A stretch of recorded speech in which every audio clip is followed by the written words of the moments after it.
I'm coming. Ah, hello. Come in. I am Yisterrus, keeper of the sacred library. You must be here about the tiny bookcase. Then follow me. I've sent 2 adventurers out to find stories. So join me here by my crystal ball, and let us see where they are now.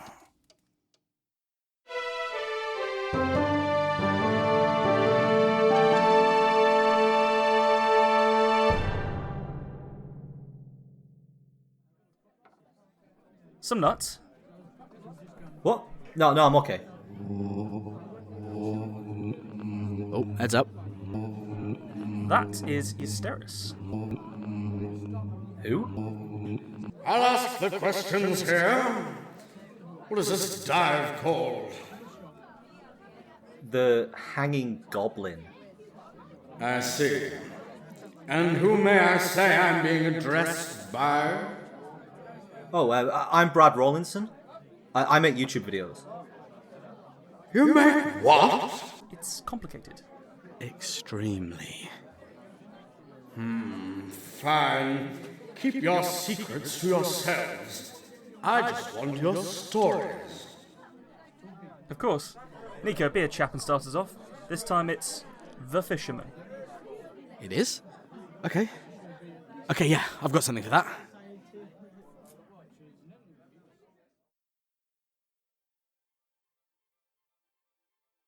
Every 7 sunrises is the best day. I wait for most of that time. I lay on the stones by the sea. They are cold on my belly, and I like that. When the sun has been against them, I don't like how they feel so much. They sting my feet, and I have to go underneath them. This is where the crawling things live. Little snipping things that try to pinch me. They are very crunchy, and I do not like to eat them very much. Sometimes I have to eat them, because there isn't anything else. I used to eat sausages. I loved them very much. My first person would sneak them to me. He would make a joke each time, and it was always the same one. I know it was a joke because he said so. Just a joke. Ha ha. He bared his teeth, which meant he was happy. I liked that.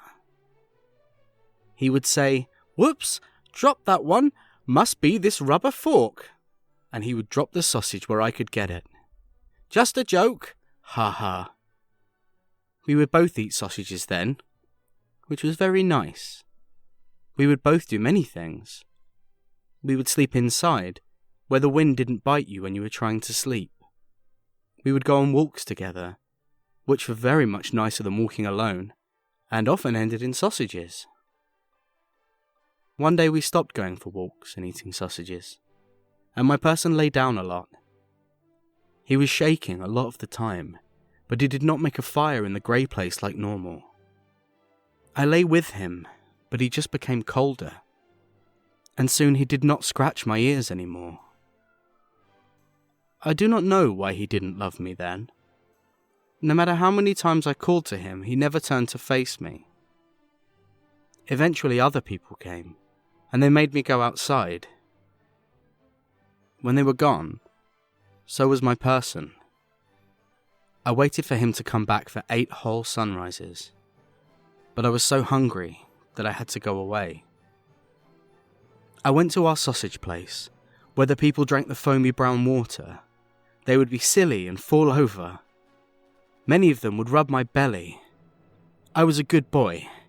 They told me so. But no one had one of my person's rubber forks. When I tried to catch the crumbs that fell, they hit my nose. They called me bad. The big man who lived behind the wooden wall and had the cloth would chase me. He whipped me with his cloth and I cried. That was when I had to live outside. I needed to find my person.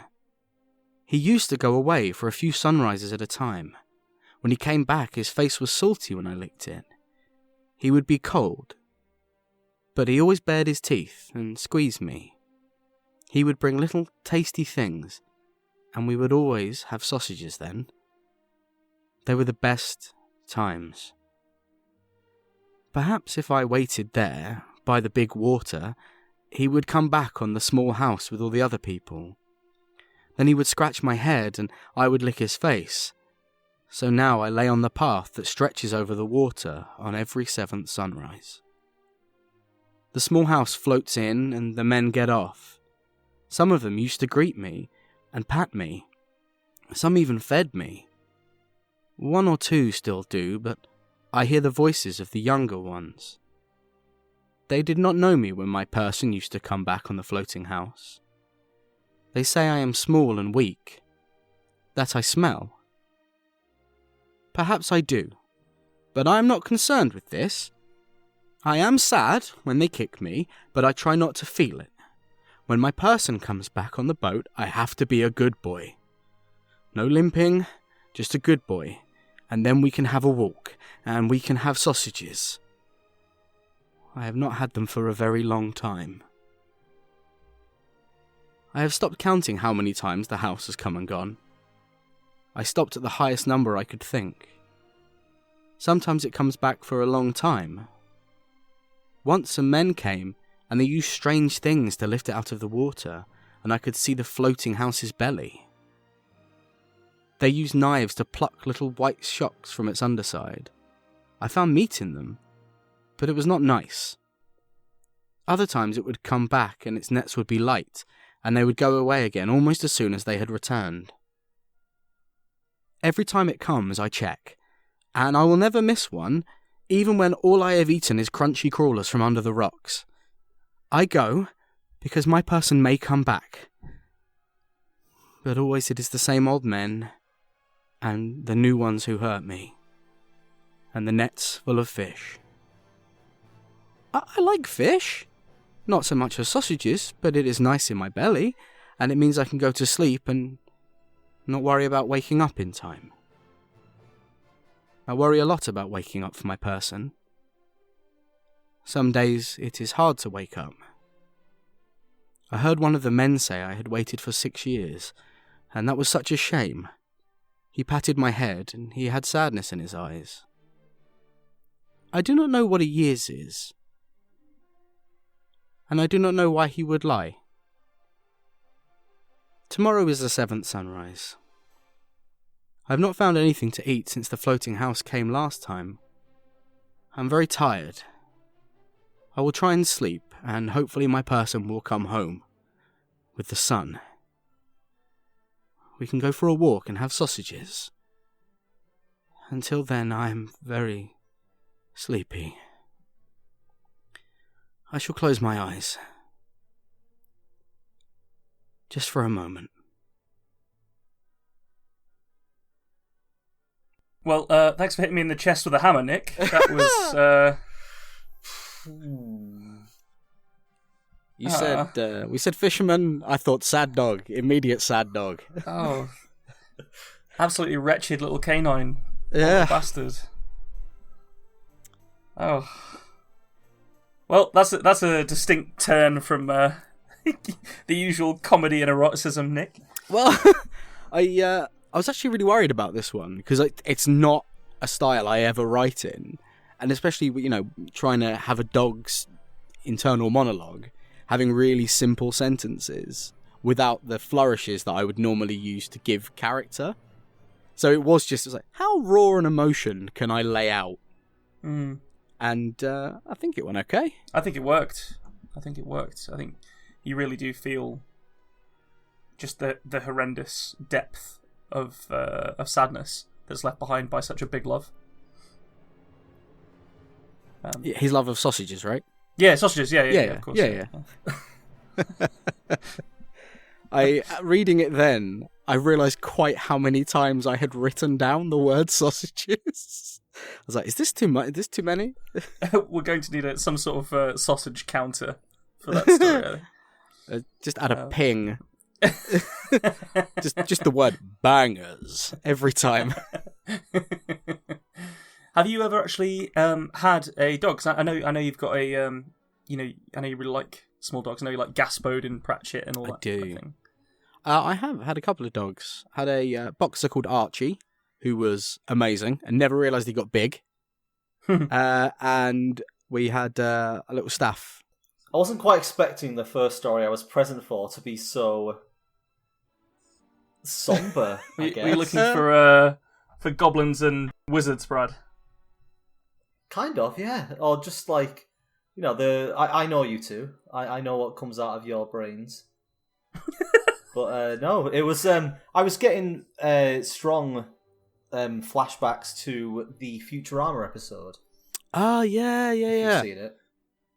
Oh yeah, because it's Fry's dog, isn't it? And he and he thinks his dog's moved on, but it spends years waiting for him. It's one of the forever. That one. No, don't. Not after this. Don't play with my emotions. No, it was fantastic. I really enjoy the way that you because I think you did this with a previous story as well. The way you explain things from the perspective of somebody who doesn't understand them. Like obviously because we know the house they all come from is the boat, and the restaurant and the I assume the chef trying to beat the dog away. But you personify those things through the perspective of the dog very well. I enjoyed that. Well, thank you. I got pub and landlord instead of restaurant and chef. It was a pub.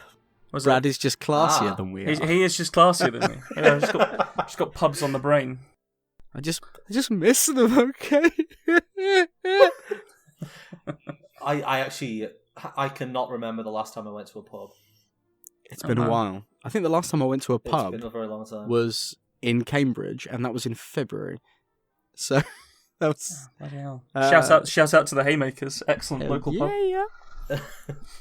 Yeah. I think we need to change the mood now. I think it's your turn to tell a story, Ben, because otherwise this is the saddest podcast so far. I think it's going to be a deeply strange change of mood. Not entirely sure how this one's going to come out, but I'm looking completely thrilled for that. I cannot tell you that enough. Yeah. Okay, all right.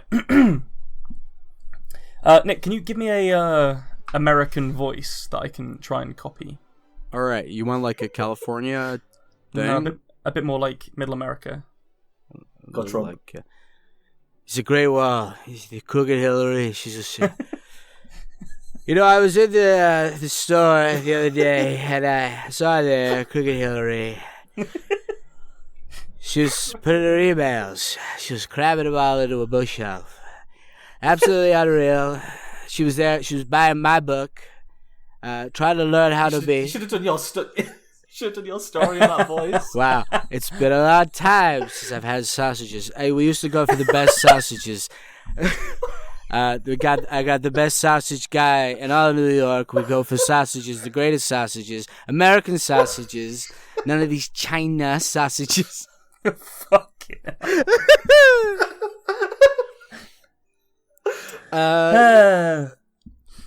That has to stay in now. Yep. The Fisherman. Billy Brooke knew how to fish. Everyone knew that. His pop had imparted the knowledge with the reverence he usually reserved for religion or football. Billy smiled to think of all those trips they'd taken together, all the fish they'd caught, the manly secret of knowing how to catch what they ate, shared between a father and son. The smiles slipped a fraction as he remembered the yawning at 3 a.m. on those long journeys, the smell of the bait shop making him gag as his pop waxed lyrical on lures to an enthusiastic small business owner looking to land a fat sale. The oversized waders that he would grow into. Billy flicked out his tapered line, studying the water like it was a dog-eared copy of Hustler. After a few moments, he reeled it in and sloshed back to the bank. As he did so, his heavy boots kicked up gouts of subsurface mud that were quickly stripped away downstream by the flow. Nothing had latched for him so far, but as his pop used to say, "Give me another beer and shut up." Beer number 6 of the day for Billy was, according to the label, a delightfully dense APA with a pineapple-laden nose feel. Billy liked that it was cold. All of his equipment was of the best quality, from the carbon fibre fish cooler, currently home to an expansive collection of artisan ales, to his military-grade waders that fit perfectly. Everything smelt of money spent, and of course, fish. The true heart of his lifestyle was, however, the Zipper XT 7500. The sleek rod was his constant companion. Billy felt content whenever he held it out, the graceful curve of the lengthy pole standing away from him proudly. Though it was a slender piece of equipment, the give and sway of the metal allowed him to fill up his cooler every time. He had been a good fisherman before unleashing the potential of the Zipper, always bringing home enough for the family, but with it, he was feeding the hungry people on his street regularly. He knew they began to salivate whenever his truck pulled back into the driveway after a weekend on the water. He would never allow anyone to hear it from him, but being able to feed people like that made Billy feel like Jesus. As he gulped down the beer, Billy considered the river in front of him. He had to admit, even with his lifetime of experience, he couldn't explain why nothing had bitten yet. Then he heard it, the gentle whine of a casting line. He turned, not daring to believe that anyone would upstream him like that. "Howdy!" the call rang out over the babble of the river. Not 50 feet away, a man was stood, his own pole bending under the weight of whatever gargantuan water denizen he was wrangling. "Mighty fine day for it." "Sure is. What brings you here?" "I reckon same as you. I've got a full load already. Lucky I brought another cooler. How you getting on down there?" Swell, yeah. They sure are swimming." "That the old Zipper you got there?" "The 7500, actually." "That's what I thought. You might have more luck if you were to upgrade to this here 7600 Magnum." Billy looked at the man's rod. It was majestic. 10 foot, at least, of pure whip. The eyelets for the line gleamed in the sun, whilst the line itself was pulled taut. The whole pole looked somehow both rigid and flexible. As he watched, the man used his left hand to scoop a net under his catch and drag it from the water. It was a beast. The man whistled. "Hot damn! This is one chunky motherfucker now, ain't it?" "Sure is." The man made his way onto the bank and held the fish up to the afternoon sunlight. Billy could see he was very pleased with himself. "Hey fella, what's your name?" Billy thought for a moment that the man might be addressing his catch, before he himself caught on. "Billy." "Well, Billy, mind watching my gear? I need to head back to my campsite and fetch the other cooler." "Sure thing." Billy watched as the man went to set his rod down next to his cooler and net, but then the newcomer paused, seeming to think better of it. He walked into the trees holding his magnum rod in one hand and the fish in the other. Billy looked down at his own sorry excuse for a rod and then up to the sky. He was losing the light and the newcomer had clearly fished out the river. After only a brief hesitation, Billy cracked another beer as he walked over to the newcomer's cooler. It was tall and broad. When he opened it, the packed ice puffed up a small cloud of cool air.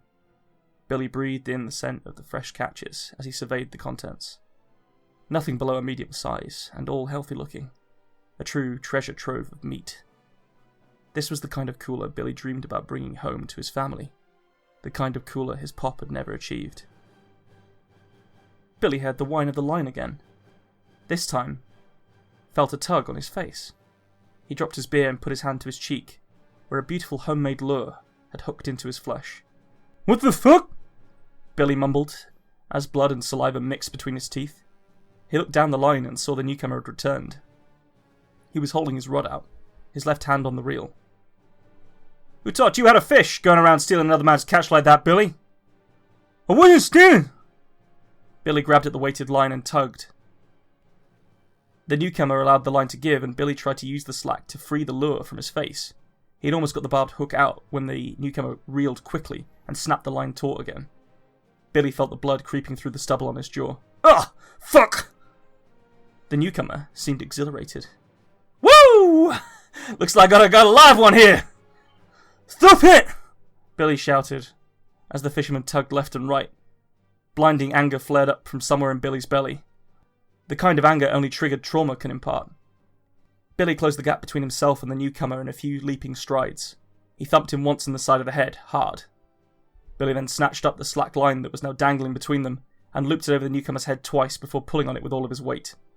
The tapered line bit into his palms, but he couldn't feel it. All Billy could hear was the beat of blood pumping inside his head. Once the man had gone limp, Billy had the sense to let the line drop, and the newcomer slumped to the ground. Carefully, he felt for the lure sticking out of his cheek with clumsy fingers. It was then that Billy noticed his hands were cut up as he fiddled with the hook. He let out an exasperated sigh. The barbs dragged on his cheek, but he soon had it out. Calmly, Billy set about packing up his gear. He quickly disassembled his trusty zipper, painstakingly ensuring that it was all stowed correctly in his pack. He dumped the contents of the newcomer's cooler into his own, and, satisfyingly, had to force the lid to close. Once he was happy he was ready to go, Billy stalked closer to the body and leaned down. He flicked out his line knife and sawed the lure free from the man's rod, then pocketed it before returning the knife to its sheath. Billy didn't look back as he made his way through the thick forest that surrounded the river. Soon enough, he found his truck where he'd left it parked beneath a sycamore. He gave a grunt of pleasure at the weight of the cooler as he hefted it into the back of the truck. As he climbed up into the driver's seat, Billy flicked open the glove box to reveal a small collection of lures. All of them were tied beautifully to reflect the chosen prey of whatever gullible fish Billy was after. He added the one from his pocket to the hoard. As Billy closed the glove box, he caught his attention in the truck's rearview mirror and winked.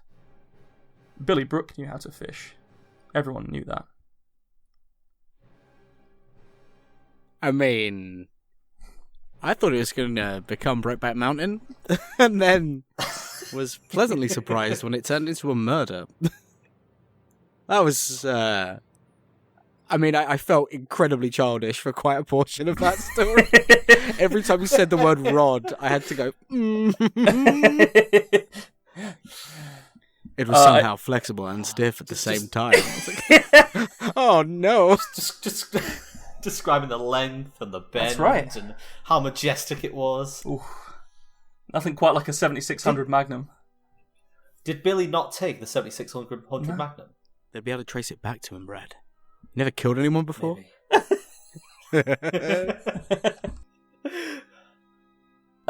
Yeah. No, I thoroughly enjoyed writing that because it was just pure childish glee. But then, of course, something in the back of my brain just sort of turned it over and it was like, oh, he'd just kill this guy. I thought he was going to, like, reel him in, and then they were going to... Like, I've read too much bad, like, erotic fan fiction. So my brain was like, they're going to make out in, like, 10 seconds, and the taste of blood's going to turn him on. And then I went, no, we're dealing with rational people here. This is fine. I will be honest, when you described the man walking away, and just before Billy went over to his catches, I did think you were going to say that he followed him, and then the scenes would start, and you'd just come up with all of these fisherman / homosexual puns. Just talking about how good the catches were. And I thought your other rod was a magnum. Howdy. Yeah, it sort of felt like the kind of thing where it could have gone anywhere, and I just sort of enjoyed seeing where it took me. I was just going to say, it's really nice to see the prompt taken that literally as well. Because we have a bad habit of being like, you know, like me, fisherman. Okay, what if a fisherman had a dog? What if the story was from the dogs? But like each step, we get further away from God. Every day, we stray further from God's light. Of course we do. But yeah, we move further from the prompt, and it was nice to see that you'd gone, okay, I'm going to use this exact prompt to write a story. So well done you for actually playing by the rules. Following a prompt. You know, it's inside the word count, it follows the prompt. Oh, yeah. Thoroughly enjoyable. But of course, it's not just the two of us that have got some stories to tell. We've also got our guest, Brad Rawlinson. Yeah, a victim, yeah. Victim. Get the hook. just let me get my rod out, guys. Yeah. The 7700. Oh my god. The Eclipse. It's the quick collapse version. Oh no. Take it away, Brad. I was going to say, is that my cue to go? I'll edit it in whatever way makes you look the most ridiculous, don't worry. Oh god, I don't like someone else having the editing power. You can edit it then, fuck you. Please.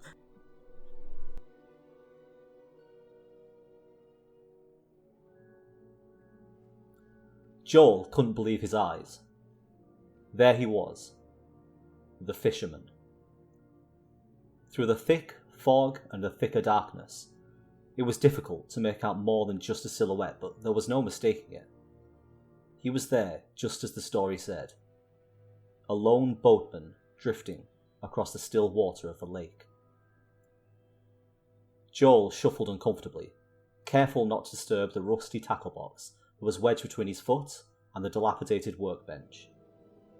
He had been stood in this rotten shack for over 2 hours, staring out through the broken shutters at the expanse of water.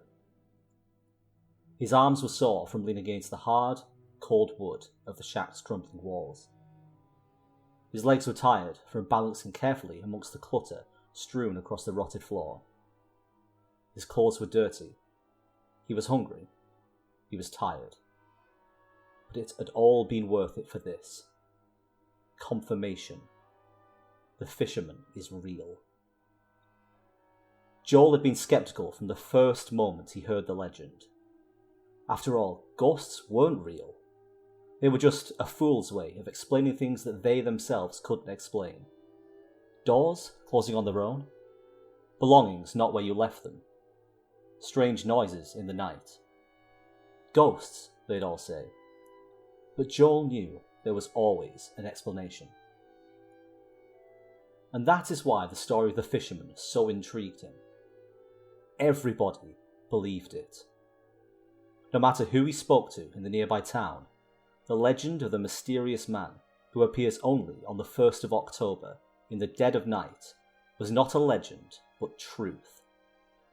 The story of the spectre who sailed out on a rickety old boat onto the lake beneath the moonlight and cast his line into the deep waters was not a story, but a warning.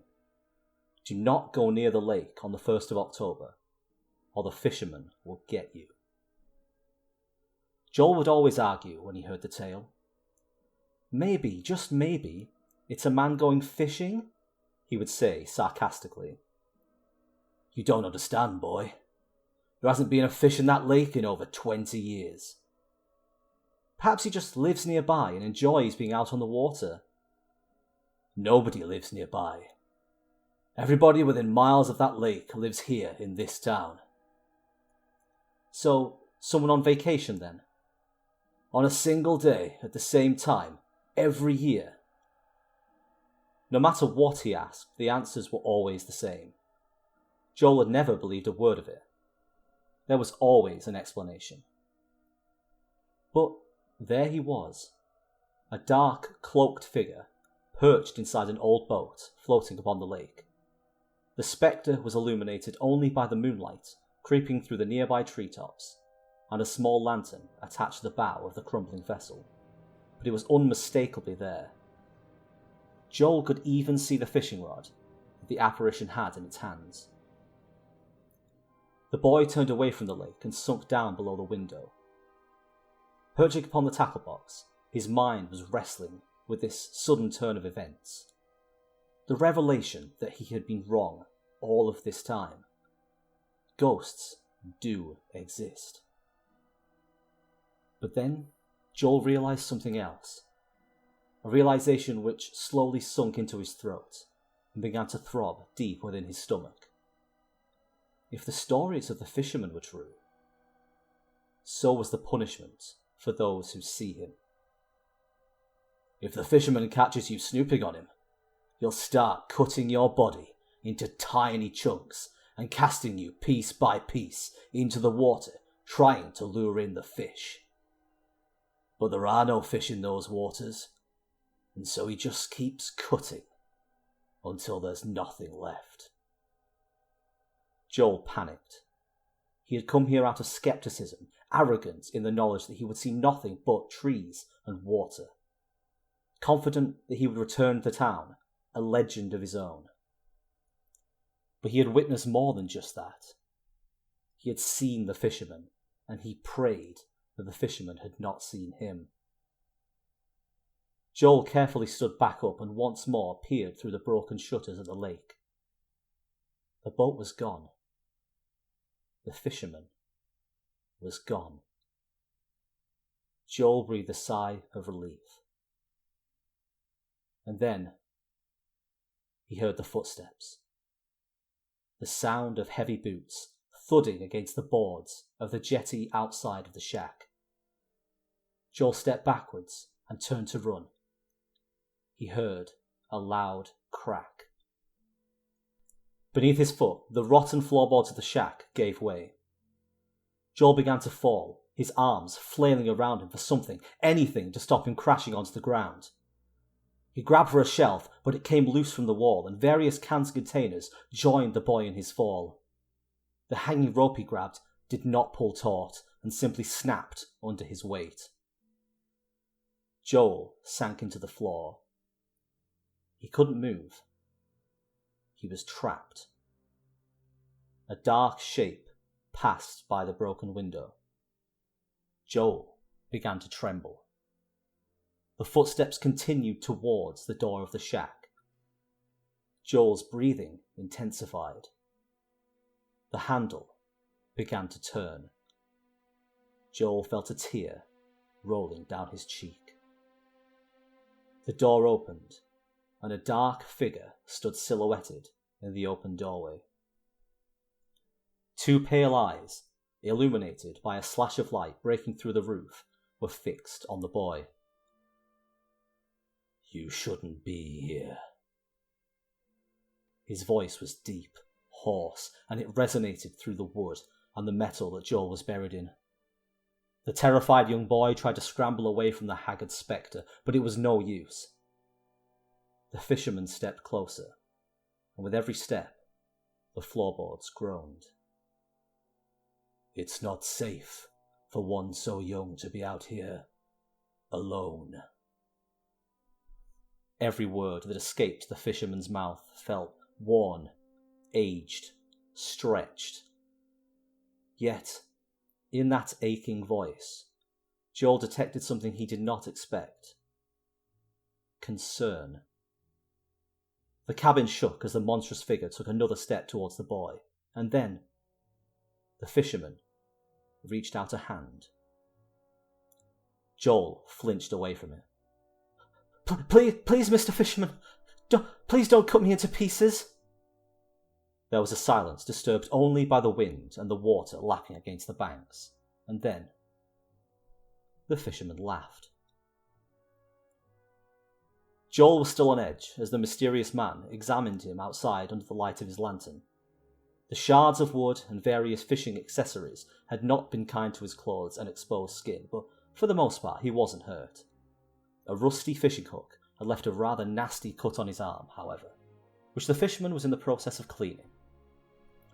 "You're lucky you weren't seriously injured, boy," he said as he dabbed the blood away. Joel. The fisherman brought padding and bandages from his bag and began to wrap up the wound. "My name is Walter." With the lantern light so bright beside them, Joel could finally see the fisherman for who he really was.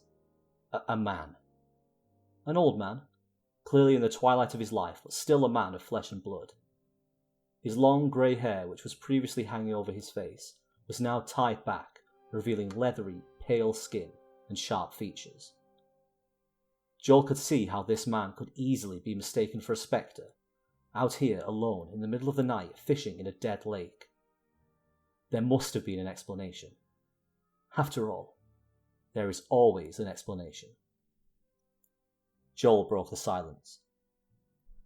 If you don't mind me asking, sir, why are you out here fishing at this time of night?" "I used to live here many years ago," the old man said, fastening the bandage around Joel's arm with a safety pin. "My son and I would come to this lake every weekend to fish. We'd sometimes be out on the water for hours and catch nothing, but it was never time wasted. It was where I felt closest to him. Today was his birthday." And suddenly, it all made sense to Joel. I'm sorry," he said. The fisherman smiled. "Thank you." Joel waited patiently as the old man finished cleaning the rest of his cuts and scrapes. The remaining gauze and dressings were returned to the satchel, and the used materials disposed of. The fisherman climbed to his feet and took a deep drag of the cool autumn air. We should really be getting you home. If your parents realized you were gone, they'd be very worried. Joel shuffled uncomfortably, staring at his feet. They're not around anymore. It's just me. The old man put a hand onto the boy's shoulder. I'm sorry too. The two of them stood beside the moonlit lake in silence, looking out over the water. Despite the many, many years that separated them, they both shared something. They were both haunted, and they were both alone. I've never been fishing, Joel said, looking up at the old man beside him. Maybe you could teach me. The fisherman smiled down at the young boy. I could show you how, but I should tell you. There haven't been any fish in this lake in a very, very long time. Joel smiled back. I know.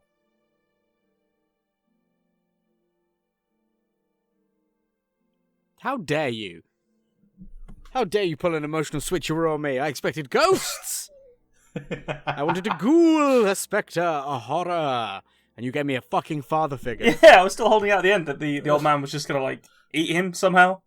You know? Oh, I can teach you to die. Yeah, exactly, yeah. The touch of body horror to the fisherman myth was really nice. The line, so he just keeps cutting, I think it was. Yeah, there are no fish, so he just keeps cutting. Fantastic. Yeah, there are no fish, so he just keeps cutting. Yeah. Really like that. And generally, just the tone and yeah, just quite scary. And then nice at the end.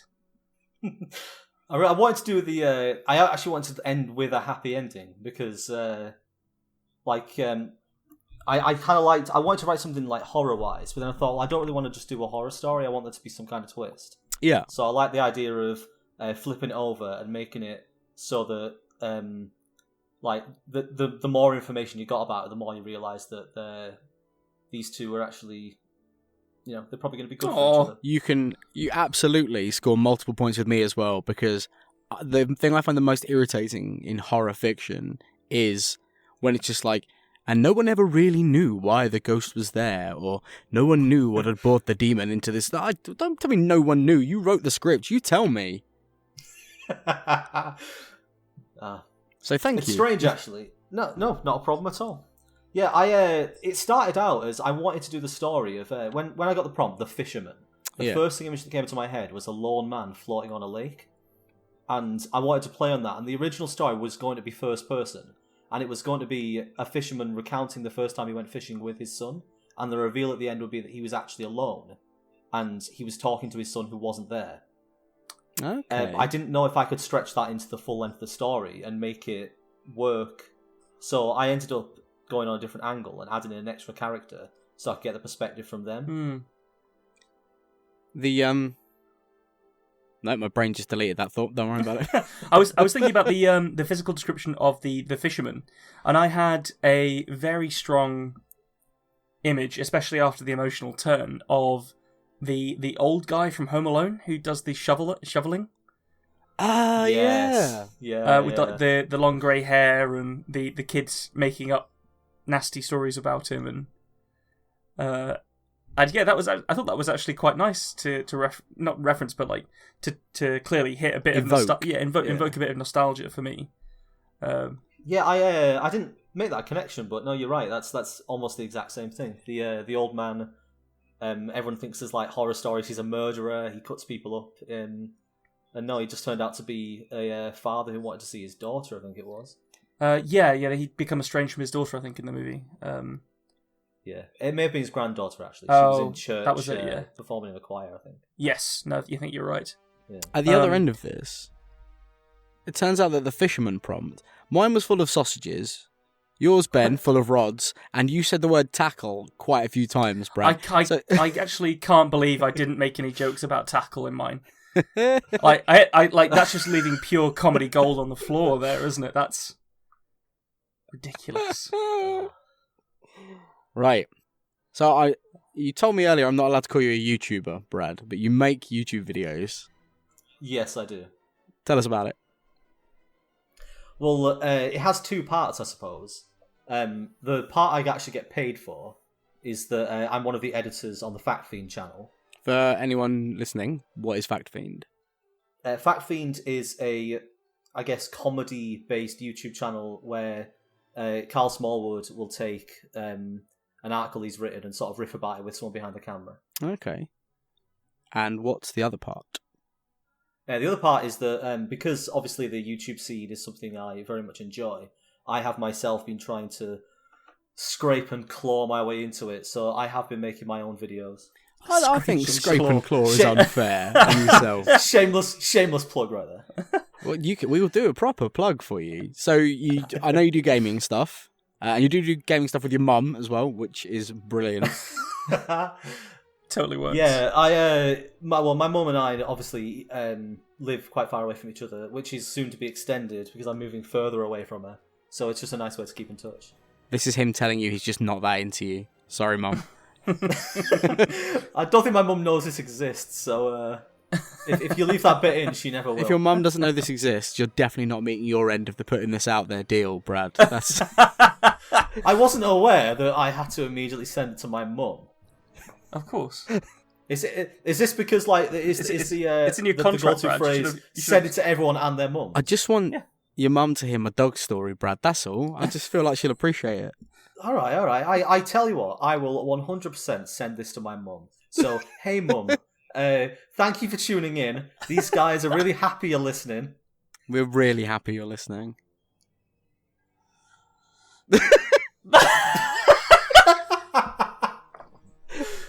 All right, let's give you a proper question, one that isn't going to lead to your mum. Thank you. One that, I mean, Ben's here, so it might lead to my mum. No, I wasn't going to make any of those jokes. Got too much respect. Ben and Brad's mum used to have a thing. They were only together for like 5 years, so... I remember, I bet Ben's been in my mum's bed. Yes, I have. It's true. Yeah. Let's provide no context. Back when you were step Brad, right? Why step Brad? Surely he'd be step dad. Because Brad rhymes with dad. Just because it rhymes doesn't mean it's a good joke. I didn't say it was a good joke. I barely said it was a joke, Bradley. Wait. Can we get back to the YouTube thing? Yes. What? So what's your? Plug it now. What's your gaming YouTube channel called? Well, I have two channels. The gaming one is, I think it's just called Overdog Gaming. I'm not really trying to make that one big. I just enjoy playing games, and sometimes it's fun to edit them. But I also think you should tell the story of why you call yourself the Overdog. Oh God, okay. Gaming. So I've been my online handle has been the Overdog now for going on 10 years or something silly like that. It is 10 years. I believe Nico was there. I was. I think he was. I absolutely was. Yeah. It was before I really knew you. You were basically Ben's friend and Party Box. I was. And this is Party Box's first mention. Holy cow! Party Box. The story goes that Xbox Live had a £1 for a month deal. Did. And the guys who I was there with, Nico being one of them, persuaded me to get an Xbox Live account so I could play Halo with them online. And we were trying to think of a name for my actual account.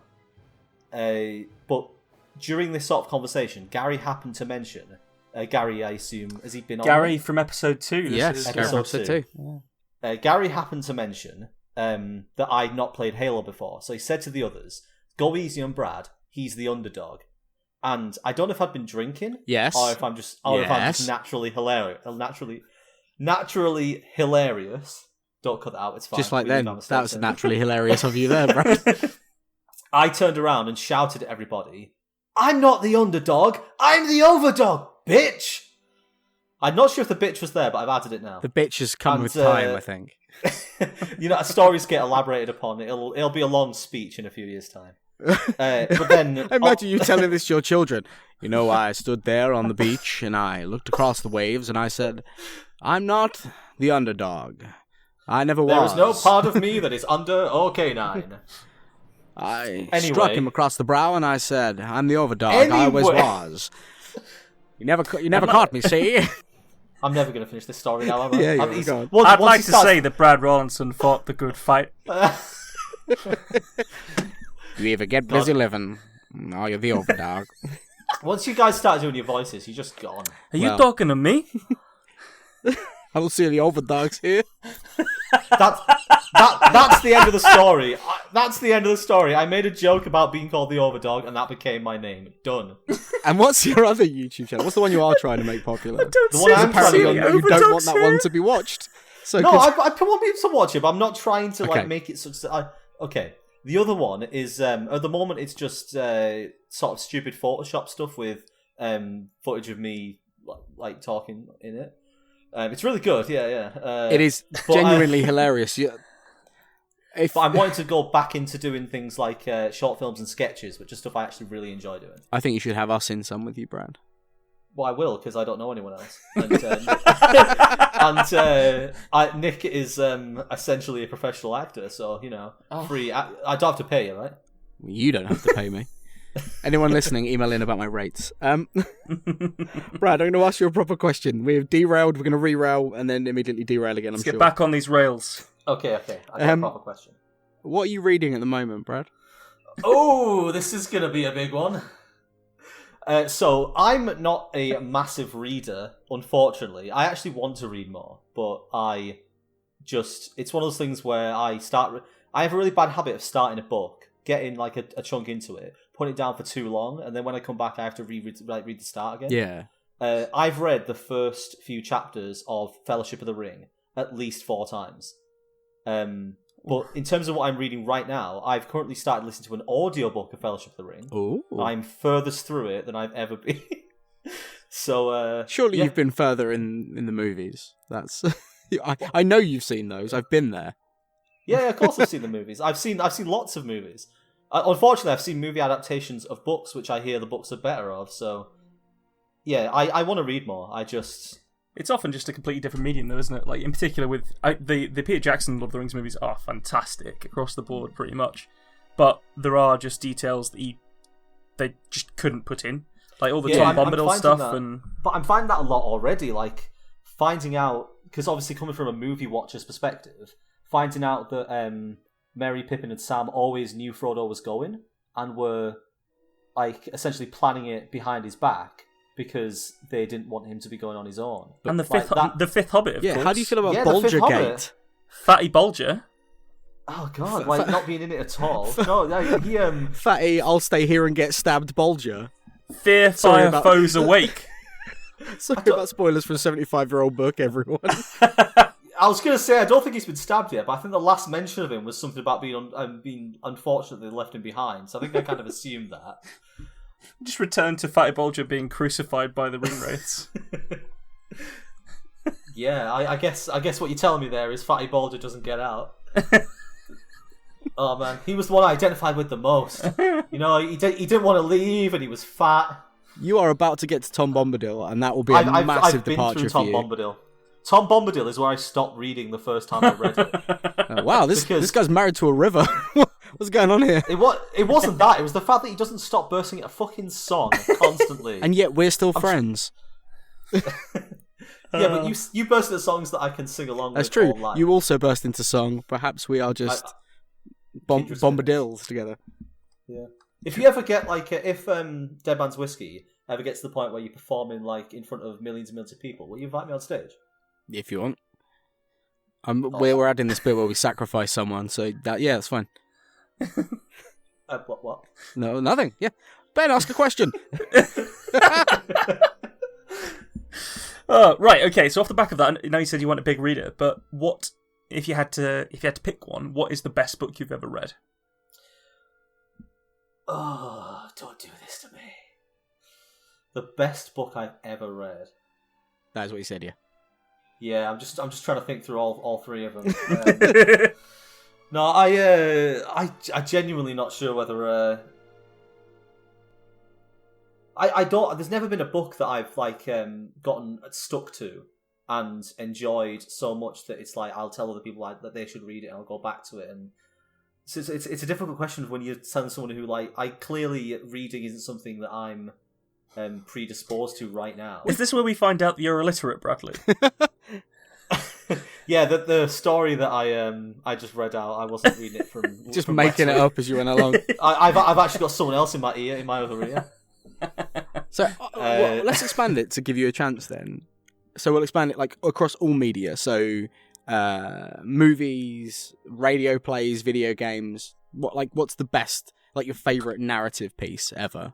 Comic books, anything Oh, like that. all right, we'll go with favorite narrative piece then. I used to and still really like the Legacy of Kain series of games. Okay, Oh, Tony J, man, that voice, damn. Oh man, rip Tony J. It's such a like I used to try and do the voices when I was. I have a role playing game character who is basically my attempt at doing Simon Templeman. Yeah.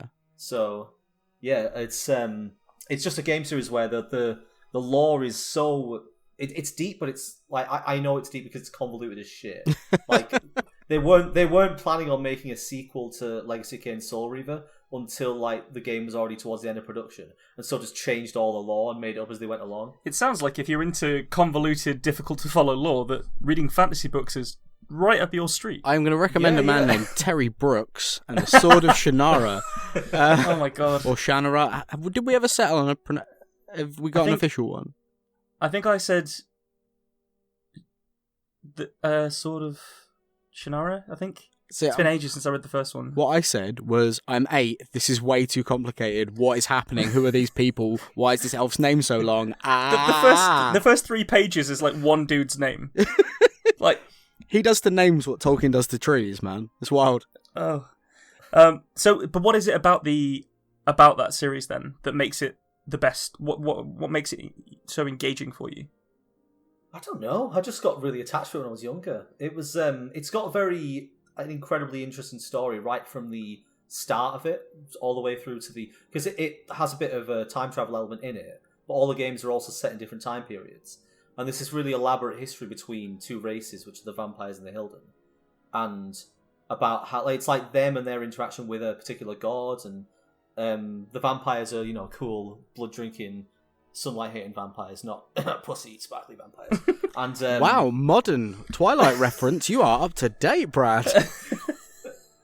I'm not. Well, I was going to say I'm ashamed to say, but last time I went. Let me say that again.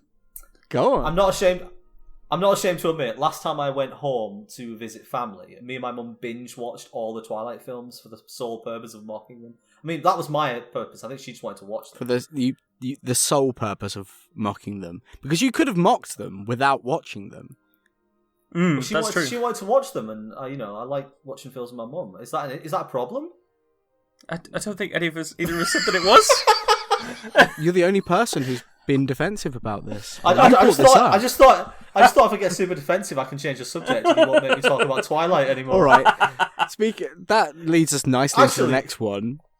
So hang on, can we just take from the previous one that Brad likes the Legacy of Kain video game series because it reminds him of Twilight? Yes. So that's, yeah. No, please don't take that away. So you like vampire stories, especially the Legacy of Kain and Twilight.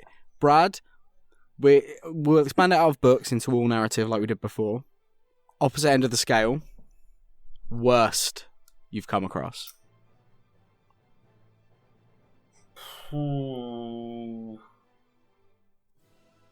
Man, I'm a terrible guest. It's true. Last time he came to my house, he did massive shit on the living room floor. Horrible. Terrible guest. Actually, I'm going back to Twilight here. Don't try and redeem yourself. No. There's a specific reason, right? You guys, have you seen the films or read the books? Like, I need to ask. I haven't read the books. I think I've seen just the first film. I don't think I've seen the second film. I have seen only the third film because I was very committed to having sexual intercourse with a woman, and she picked that film.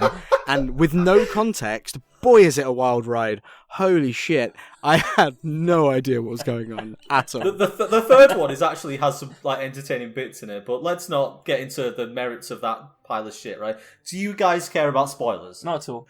Not at all. Okay, hang on. Let me do the warning. Warning. The following portion of the podcast contains spoilers for a very old film series that you either probably love or already hate. Go on, Brad.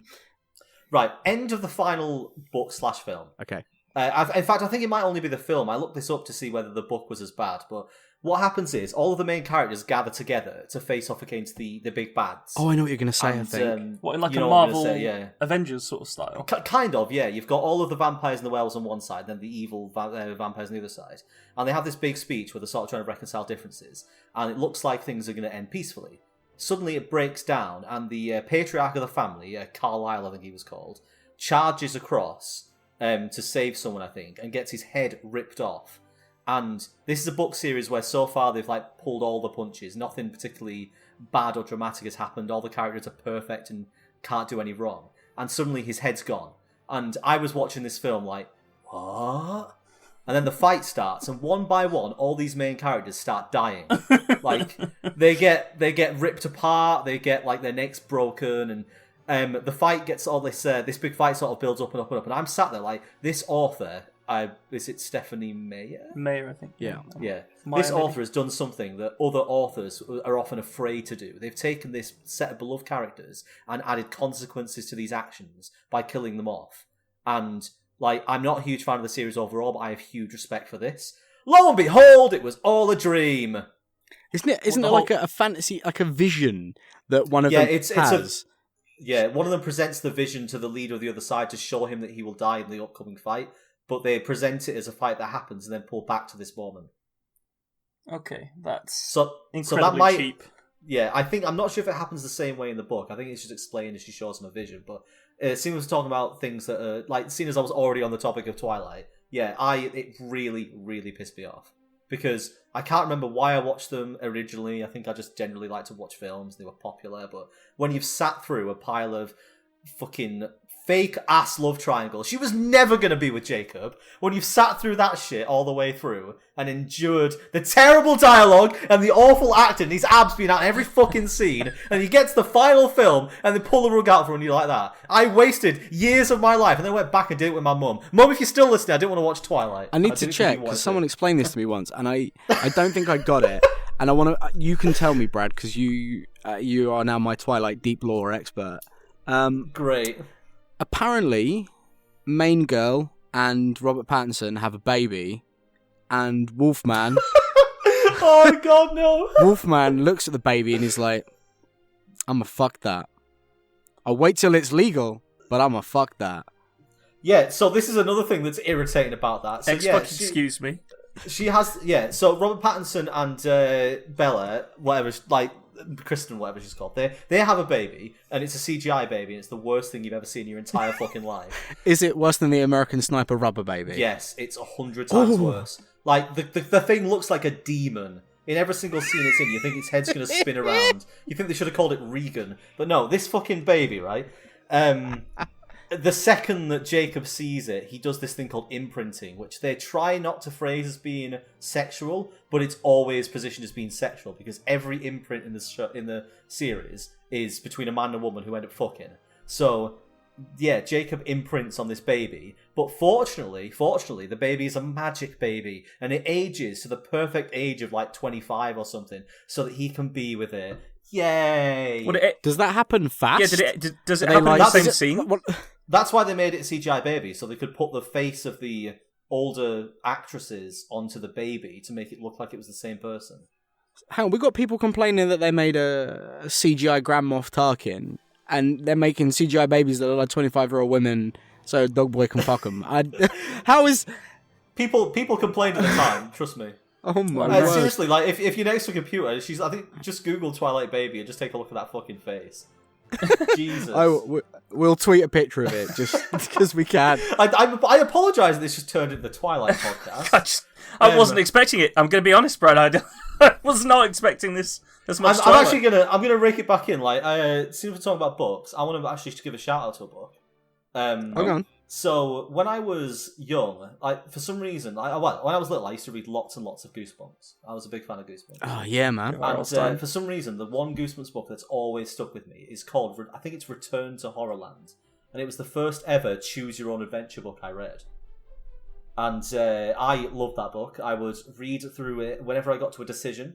I would put your thumb in the page. Yep. Yeah, I boy. would read through to all the endings, and essentially read the entire book, but through all the different story threads. And I don't really remember much of it, except for a big hall of mirrors. I am going to give a big shout out to Goosebumps, but anyone who isn't aware of them, I'm just going to let you know that the late 80s and early 90s was a different time. So, for example, one of the books being definitely set in Asia and also being called The Beast from the East is not as PC as we'd like, but Egg Monsters from Mars, quality. Monster Blood, and then when the fourth one came around and it was blue, and everyone was like, "What?" I didn't even engage with it on that like higher level. I just remember really enjoying that the covers had like cutouts and they were like Yeah, the Monster Blood one had textured. like actual slime that you could sort of Yeah. fiddle Listener, around. beware. You're in for a scare. Oh. Well, okay, so let's move on to the next question, which is, again, we can expand that if you'd feel more comfortable, but do you have a favourite literary character? So rather than a particular book, series, or anything like that, a character from a series of books. God, favourites questions are just the worst, guys. They're hard. Yeah. Are they the worst or are they just difficult and you don't like that? I think I don't like fixating on one particular thing because my opinions change so quickly on different things. Like, In my opinion on you is changing quite quickly at the moment, ever since the Twilight stalked. I'm kind of wishing that we could do a retake of this podcast now. I wasn't expecting to go on first of all, a chat about, watching Twilight and then a big rant about how shit it was. There was definitely an element of the Lady Death protest too much to that, by the way. She does. It's my favourite film! It's not, I hate it. The glittery lady. Favourite literary character? Oh, it's got to be Edward Cullen. He's just so dreamy and so perfect in So every sparkly. single way. Yeah. The thing is, I've watched your first podcast that's come out so far, and you've asked these questions, and I probably should have been like, oh, they're probably going to ask me those questions. Yeah. I'll think of some answers so that I can actually not what's more for time while I'm thinking. It's really funny that he thinks I'm going to cut this out, isn't it, listener? No, don't. I'll literally be the worst guest. Like, there'll be like once you guys have like 20,000 listeners and it's like well into the future, and they'll be like, oh, do you remember that really shit episode really early on where you had that guy who didn't read? What a fucking waste of our time. You spent the entire thing talking about video games that no one's heard of and talking about how Twilight. Come on. It doesn't have to be from a book. We can spread it out into movies and stuff. Is there like one character that really stands out for you? I'm thinking. I'm genuinely thinking really hard. I clearly don't connect with many characters. In a way, that is interesting. It is, yeah. It could possibly be the focus of your answer. I mean, that sounds more like a cop-out than anything else. If I'm like, well, I don't really have a favourite character.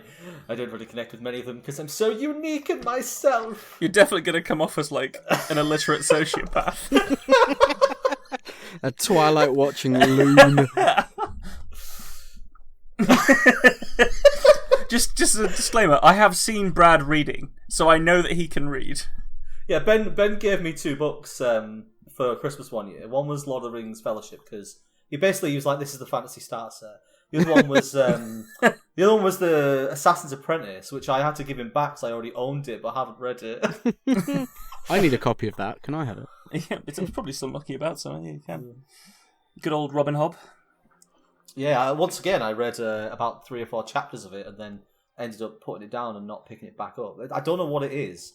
Because I enjoy reading. I enjoy the process of reading. Like, recently I was trying to get back into reading and I picked up... I had a copy of Jekyll and Hyde lying around. And because that's fairly short, I read the whole thing. It wasn't really an issue. But... it's really atmospheric as well. Like, it is, yeah. Really, really like that story.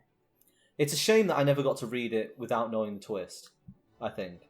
I think I would have really enjoyed not knowing what was coming towards the end. Yeah. I mean, it is interesting reading it back in the knowledge that the two are one and the same, but reading it from the perspective of somebody who doesn't know that, I think would have been fantastic. All right. So, as a YouTuber, I'm going to call you it. You can say you're not, but you make things for YouTube. You're a YouTuber. Deal with it. Oh, like we're podcasters. yeah.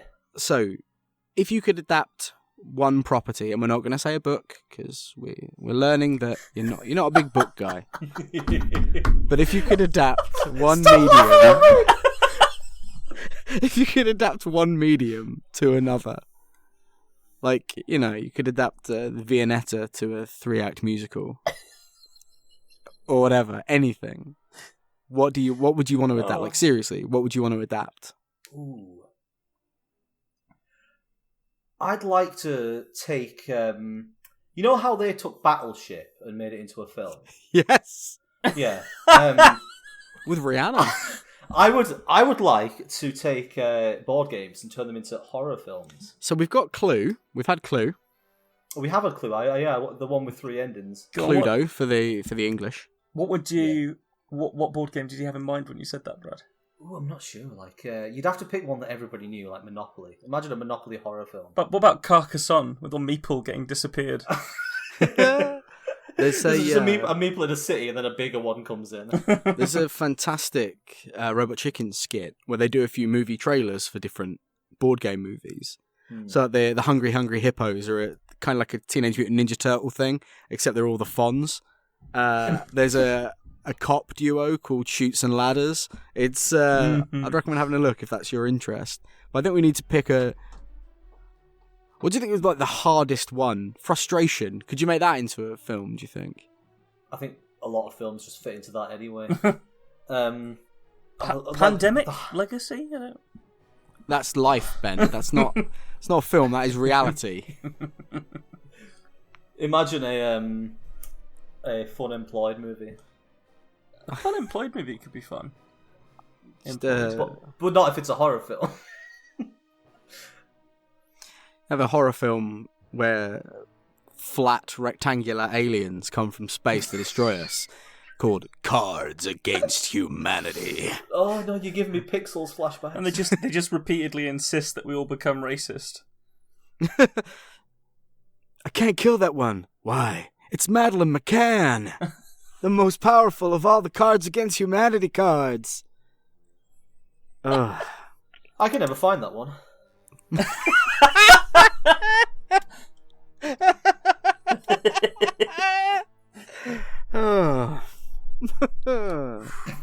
I'll tell you what, Brad. You may not be able to read, but you sure can tell a joke. Oh, it's been no time to read. All that time working on comedic timing. It's paid off, my friend. And yeah, I wrote a horror story that turns into a nice, relaxing end. What board game was that horror story based on? Was it the one, What's with the that one where little you get the magnetic fishing rods? fish Yeah. that open and close their mouths and you have to get them on the rod? Yeah, because I always imagine that one being played by an orphan, so... In the waiting room of the... Council ward. Of the council office where they're going to assign him a new home. Oh shit, did you say council ward? I thought you were going for cancer ward. Oh my god, no! I'm so sorry. The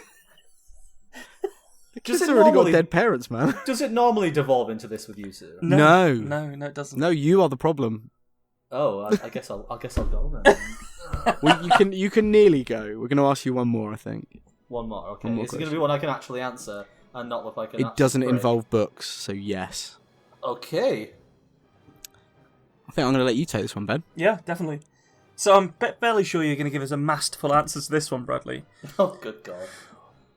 Can you give us one super disinteresting fact about yourself? Something completely uninteresting about yourself. Oh, it's difficult because I'm so very interesting. I've learned things about you tonight, so... Yeah, we've known each other for, 10 years? I think it's more than that now, mate. It's pushing 11 now, definitely. It's about 9 for us, you and I think really 11 or 12 for you and Ben, yeah. Okay, I've got a mole on my arm. That's pretty boring. Is it benign? I think so. It's got some hair going out of it, and I was told that makes it benign. Okay. I think, yeah, that's actually a pretty banging answer to that. That is pretty uninteresting. Yeah. A benign mole on your arm. Where on your arm is it? It's on my right arm. The thing is, I can actually make this interesting. Are you ready? Go on then. So, it started off a little bit smaller, and it was in the direct centre of my arm. And as I grew up, my skin obviously grew, but the mole moved places, so it's now almost on the side of my arm. Hang on, you just said the centre of my arm. Your arm is a three-dimensional shape, Bradley. You know what I mean? You hold your hand out with your palm flat. It was like centre to the palm. Your palm flat, facing where? Left, right, up, down? I'll show you it when I see you! This is an audio medium, Bradley. I will bet you there isn't a single person listening who gives a shit exactly where on my arm I need that to know mole the is. exact diameter of the mole, Okay, Brad. bear with me. I think I've got a measuring tape in I the think other I'm more room. interested in Brad's rotating skin. How often do you shed? Oh, let's not get into that conversation. Do you peel it off completely? Like a lobster? Sure. Do you know that lobsters do that? They kick out of their whole shell. You do when you eat them. Then they... No, like, for real. They escape out of the shell, and then they eat the shell for the protein that's in it. And then they harden again on the outside because they grow inside indefinitely and they become too big for it. But there's a common problem where when wriggling out, they will rip their own claws off because inside of it, they are just like a meat bag. But yeah, some lobsters accidentally tear their own claws off getting out of their old shell, and that's hella sad. I don't like that. Oh, You should have written a story about a lobster I don't know. Maybe his dog was eating, like, clawless lobsters. who couldn't defend themselves. That's so bleak. We can't end on that. Just on We the mole can't. thing, right? I've also got a mole on my arm, right? But when I fell asleep in a science class once at secondary school, because it was super boring, somebody used the mole as the balls of a cock and balls in like a biro. And I became really paranoid for the rest of secondary school about having a mole that looked like a ball sack on my arm. It doesn't look anything like a ball sack. There you go. I think Nor does Ben's actual ball sack. No, I've come to understand. my ball sack looks like a mole, and my moles look like ball sacks. It's It looks like a star-nosed mole, though, your ball sack, right? better than having a shovel-nosed one, I guess. Oh my god, why am I picturing it? Just gripping it behind its front legs and whacking it around. For some reason, though, in order to get the proper view of the ball sack you described, I had to make his penis really small. And I get the feeling that he wouldn't be particularly happy with that. Not if you came in and did it to me, Bradley. That'd be horrible. I'm just going to cut some of this off. Yeah, you Just gonna take a little bit off the end. your fucking fisherman dude comes in and just keeps on cutting until the fish arrive. Just takes it piece by piece. Oh dear. You guys Right. don't ruin my nice happy ending story. Okay, It was a lovely story, Bradley. Thank let's you very have much a for happy writing it. ending. We We love you the longest time, Brad. We do very much love you, Bradley. Thank you for coming on, man. It's been a real genuine pleasure having you here, even though you don't know how to read. It's a sad story. You can donate to our Patreon to help Brad learn how to read. I've definitely made myself sound worse than I am. Maybe you could defend yourself on your Twitter. What's your Twitter handle so people can follow you? My Twitter handle is @theoverdog. Of course it is. Love it. Yeah, because I decided that I would put that one on when the Factory channel took off, which means I now have like 8,000 followers on a channel that's @theoverdog. Does that mean you're going to get verified as the Overdog? Yeah, if it reaches that point. Yeah, I think you'll find Brad's already verified as the overdog, Ooh. baby. Oh yeah. In the nightclubs, that's what they call me when I stroll in, pimp coat on, just twirling my stick around. Walk into the club like, what up? I'm the overdog. Yeah. But Who wants to be under the over? I'm not carrying on this trail of club. no. Well, some people have bought us some drinks this week. So Nick, have you got the They fateful list? have the legendary list.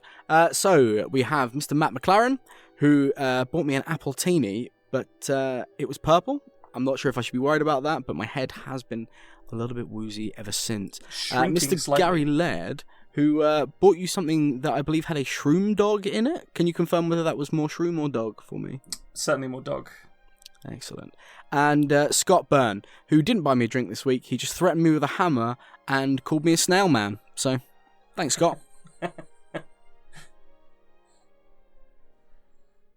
My, what an adventure. You'll have to come back another time. Our adventurers are off now in search of more stories. if you'd like to meet our adventuring party, you can reach them by Raven at Bookcase Tiny. Or, alternatively, you can help them on Patreon to fund their adventures. Those tavern ales don't pay for themselves, I'm afraid. But thank you for joining us. Now get out of my wizard tower. I have wizardy things to do. Bloody do-good as always, coming round here wanting something. I'm gonna get myself.